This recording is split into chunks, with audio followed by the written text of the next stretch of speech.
Welcome back, Troglodytes, to your daily dose of guitar information, the Trogly's Guitar Show. Happy Fender Friday, everybody. Today we review the signature Jimi Hendrix Gibson Flying V.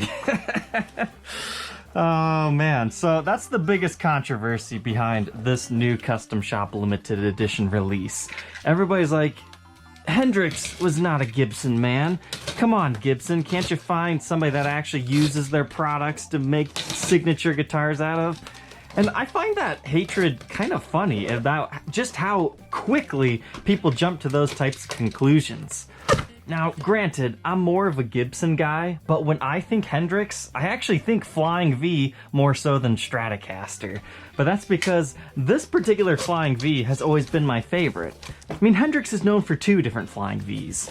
The most popular one is called Love Drops. That's the one that has the paint, kind of all the psychedelic looking flowers and whatnot. It was lost for many years. Somebody had refinished it, but then some guy had found it. I mean, there's articles all over online if you want to learn about Love Drops. But Gibson actually already did a custom shop re-release, painted, all that stuff of that particular one. And just as a fun fact, this one, my favorite Hendrix V, has actually already been done before too, in the Hall of Fame series, as they call it. But when my buddy at the custom shop told me that they were going to be doing a new Hendrix Flying V, I was really hopeful that it would be a custom shop iteration of that guitar. And yep, that's what we got here today. So they made 125 of these things in right-handed and 25 in his original left-handed. So let's go ahead and open this thing up. I mean, first impressions, love this case. It is very late 60s, early 70s. Firebirds also had a similar case. Some of them had like the picnic interiors. But let's go ahead and check this puppy out. Oh yes, that is a nice little Flying V here. Okay, so on top of them reissuing the shape of the case, I really appreciate that they did a little bit something special right here on the case lid. And I was always kind of curious, well, what exactly is this? Apparently, this mimics what he wore on stage that particular day when he played this one. I think it was like the Isle of Wight concert series in like 1969. I think it says it in this book. Yeah, August 31st, 1970. Isle of Wight, you can see him playing it right there. I think you can actually see that one on YouTube as well if you want to check that thing out. But cool, I got 69011, which means it was the 11th one made out of 125. That's a pretty nice number. But let's go ahead and pull this puppy out and take a look. I believe this is the first official Murphy Labs signature guitar that they're saying that they've aged. I mean, there's been rumors and talk that the Adam Jones were also done under that program. However, it was never in the official literature online. So that'll be one of those facts that maybe it's technically true, but maybe it's not technically true at the same time as to what is the first signature guitar that Murphy Labs did. But first impressions on this thing, it's really lightweight. They've got that big characteristic clunky heel of the late 60s Flying Vs. I mean, even the headstock is extra pointy on this guy. But what makes this thing so fascinating is you get your little trem bar thing here. They're not super fancy, they don't work the best, but they look really cool, right? We've got our witch hat knobs. You get a little bit of aging on the gold hardware itself. But why I've always particularly liked these things is the fact that we get the split diamond inlays. You'd find these things on like the Trini Lopez model. But the whole story behind this particular guitar is Hendrix actually custom ordered one of these things. That's why it says custom here. And he had them do these fancy inlays, the ebony fretboard, the ebony finish with the vibrola, and take a look at that Gibson logo here. It's mounted sideways instead of being on a truss rod cover. So it's a very, more so traditional looking instrument. So I've always thought this was a pretty cool black Flying V. Now, how do I feel about the aging job? I still don't feel like they're hitting the mark as far as what actual vintage checking looks like. I mean, they're going crazy. I mean, usually it's pretty uniform for the most part, or it splinters off. It's not just perfect straight across checks. I mean, they're getting better, but it's still not quite up to my standards yet. Let's go ahead and check out some of this case candy. We saw the COA already, but other than that, we get what looks like some sort of a pre-packed checklist, warranty manual, We get our switch tip that we can install. Good job removing that so it doesn't break. You can put the authentic Hendrix truss rod cover on there if you want. Honestly, I don't even know why they include that. Who wouldn't want it to say custom?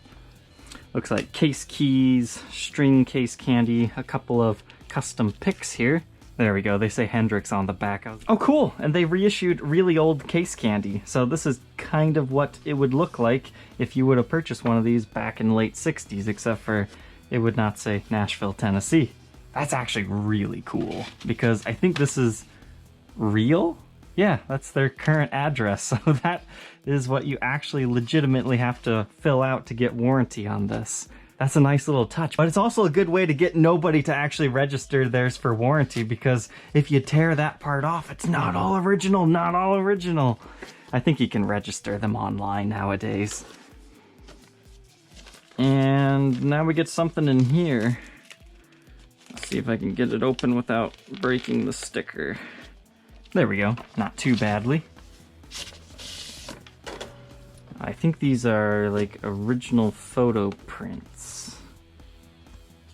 Yeah, just original photo of Hendrix playing his Flying V here. Must be like a high quality replica. Oh, I see now. I think this is why people give Gibson some hate, because in their descriptions, they're like, oh, when nobody was watching, he would play Gibsons. That's how you could interpret their words. But apparently this was a story by a guy named Eddie Kramer that he would actually play these things backstage quite a bit, and this is a photo to prove that story. This is him right before he was playing Madison Square Garden. So let's go ahead and throw the Flying V on the workbench, take an individual look at its parts and specs, and then get to that playing sample. Inside the '69 Hendrix Flying V, you know, when you take it apart, it actually kind of looks like a vintage guitar, like they've got some sort of dust, despite being a brand new guitar. So with our pick guard removed, here's what it looks like. You got kind of a domed shaped neck pickup route with a rectangular bridge pickup, and then it just routes into this big cavity.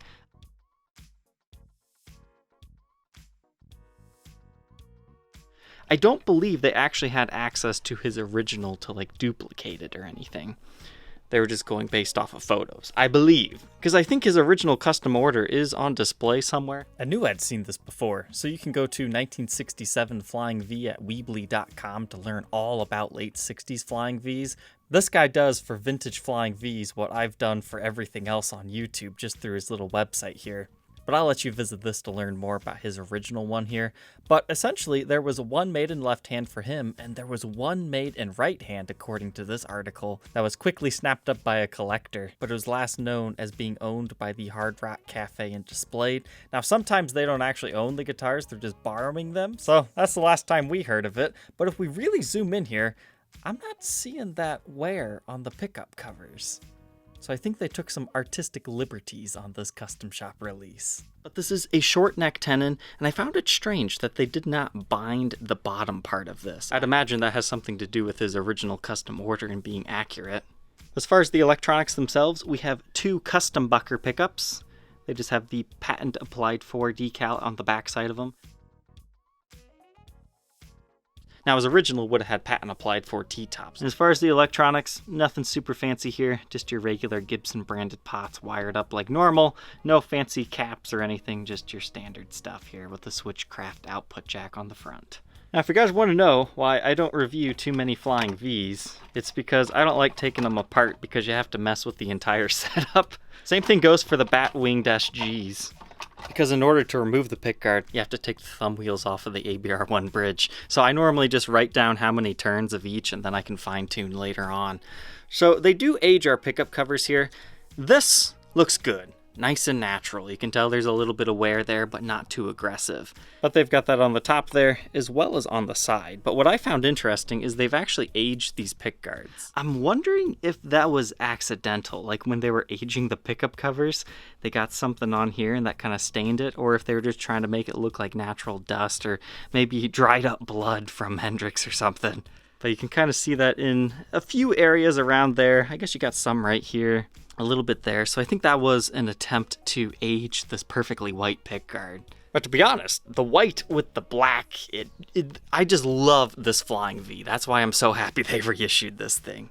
I can honestly say I think this is my favorite Flying V that Gibson ever made.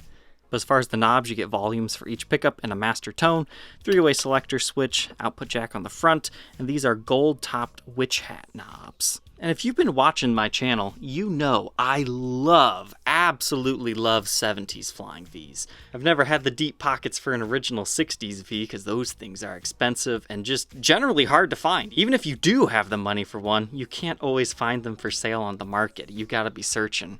But from my experience with the 70s ones, you strum them. You can feel the vibrations all over the body. They are just a magical instrument to play. As far as the bridge itself, it is era correct with the nylon saddles. That's what they did in the late 60s. And it says Gibson ABR1 on the back. And as far as the tremolo bar, they tried to age that. It almost looks like they just used a complete chrome piece for that one and then gold for the rest and kind of aged the bar.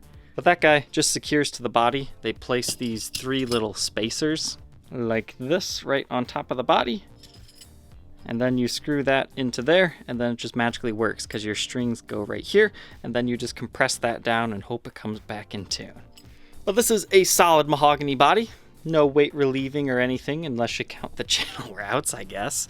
And you get a mahogany neck and an ebony fretboard, as we were talking about, with these beautiful mother of pearl split diamond inlays.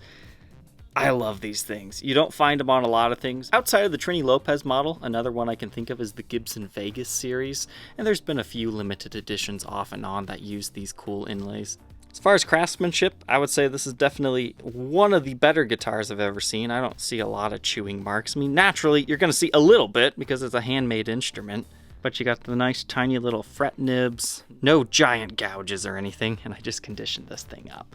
As far as our neck specs go, 1.59. Wow. I think that's the smallest nut width I have ever measured on a Gibson guitar. Usually they're like 1.65, 1.7-ish. 2.03 by the 12th though, so it starts off rather skinny and then gets to about average. But I think you'll find that the neck profile is quite rounded.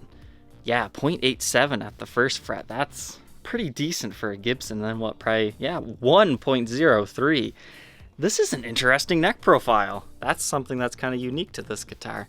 And they advertise the neck profile as an authentic 67 Flying V neck. But we've got a Corian nut on this one. Truss rod cover, it just says custom. And of course, I love the fact that we have a Gibson logo in mother of pearl at the top. I always thought these guitars kind of look like Cyclopses. Like, when you look at it like this, it looks okay. It looks, you know, the way you would expect it to. But when you look at it like this, now you can see what I'm talking about, that whole Cyclops business. I also kind of find it funny how they age the tuners, but they accidentally got some of the aging stuff on the strings, like it just naturally comes off, so it looks like you even have old rusty strings. Authentic aged strings. Don't change them. And thankfully, our truss rod's in good shape on this one. They even went as far as aging the finish underneath the truss rod cover. Maybe that was accidental. Now that we've got it all back together here, it does have 22 frets with the regular 24 3/4 inch scale length. This headstock design isn't necessarily very good for straight string pull, but it seems to come back okay in tune even when you're hammering on this thing. Sometimes that's what helps these types of bridges stay in tune. If you really just yank on them a lot, that way it kind of just gets bent and it's not so rigid and brand new. So listen to the tuning.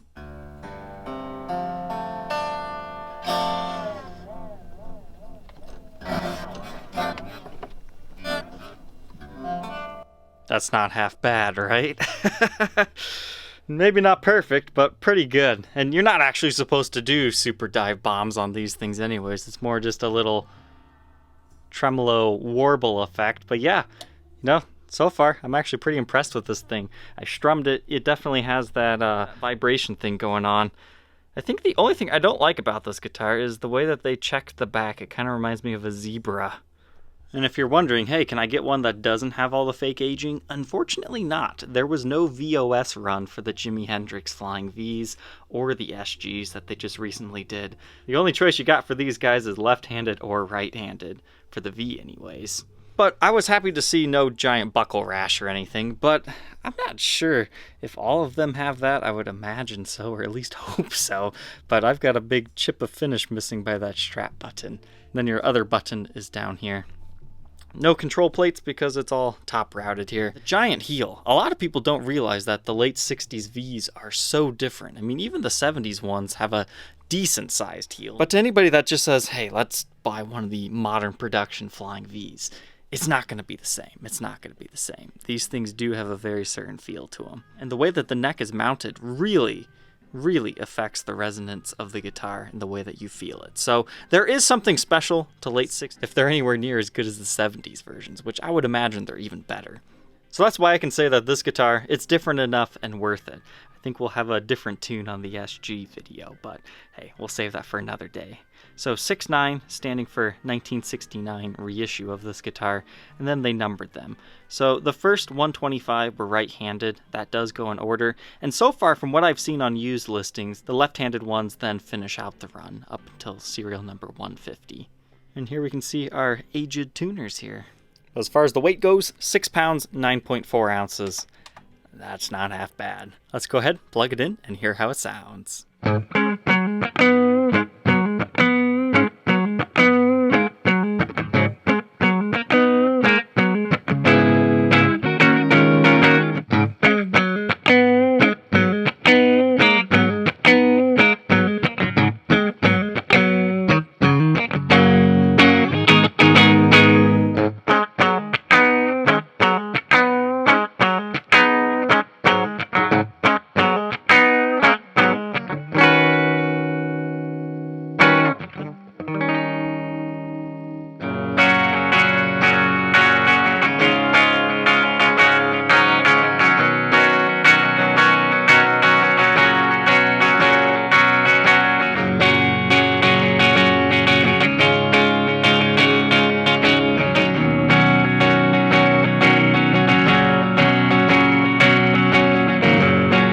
So as far as the clean tones go, a really nice classic bluesy sounding guitar. Your neck pickup here.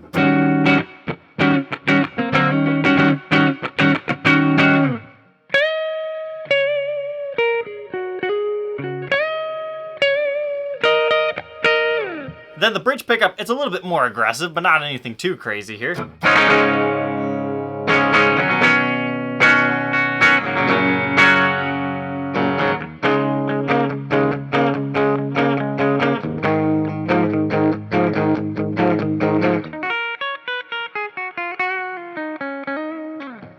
And the middle position, nice and chimey.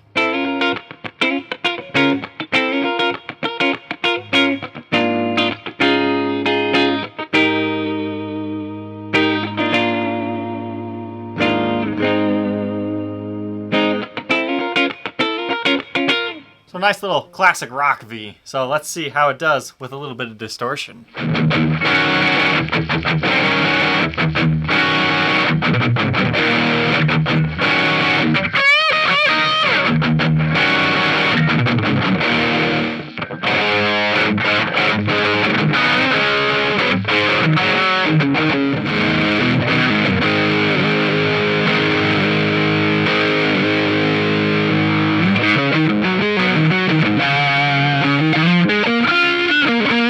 Now that we know all about the new Hendrix Flying V, what are my final thoughts on this thing? I think they've knocked it out of the park on the Flying V. I mean, this is exactly what I've always hoped that the custom shop would create one day. You know, since they did that limited edition in 1991, I didn't think we would ever see it. So this was definitely a limited release that caught me off guard, but I'm super happy that they did. The tones out of this thing, perfect for what Hendrix was using this for. I found the neck profile to be very interesting. So remember how on the workbench we measured a really small nut width? It only stays tiny until about the 2nd fret. There's a very quick increase to the neck width here. It starts off small, and then by right here, it's pretty much back to full width. So it really doesn't feel like one of those skinny necks that then gets large. It just feels like pretty much a large neck all over, to be honest. I mean, super rounded neck profile. I mean, night and day difference between the Steve Vai Pia that we just did yesterday. I mean, this is definitely more so my style. Nice and rounded. It does get super fat and thick up here. So if those are the types of necks you like, you're going to love this Flying V. It also does that whole resonant thing. Maybe not quite as good as the 70s ones that I've had, but, you know, it takes some time for the wood to dry out and all that stuff. So cool. These things are $10,000 brand new. You tell me, is it worth it or not? I mean, I think as a collectible, they've created a very nice package here that is worth the $10,000 for the Flying V. They've given you the option to purchase one of the left-handed ones if you wanted to, and it's a unique enough of a guitar that you can't just pick up off the shelf anywhere else for Gibson. So yes, I think this is worth it from a collector's standpoint, not just as a player, no. I mean, you can get any custom shot Flying V, or to be honest, I mean, you can pick up a faded Flying V for about $1,000. They're good guitars, but it's not going to be the exact same specs as this without some modifications being done to it. So we will review the SG in a separate episode because I actually wanted to give these things the time of day, tear both of them apart, and it just doesn't work when I do two guitars in one video. It gets a little bit hairy. One of them gets left out. So Troglodytes, I hope you enjoyed taking a look at the Hendrix Flying V with me today. Don't forget to like, comment, and subscribe, and we will see you tomorrow on the next episode. Take care.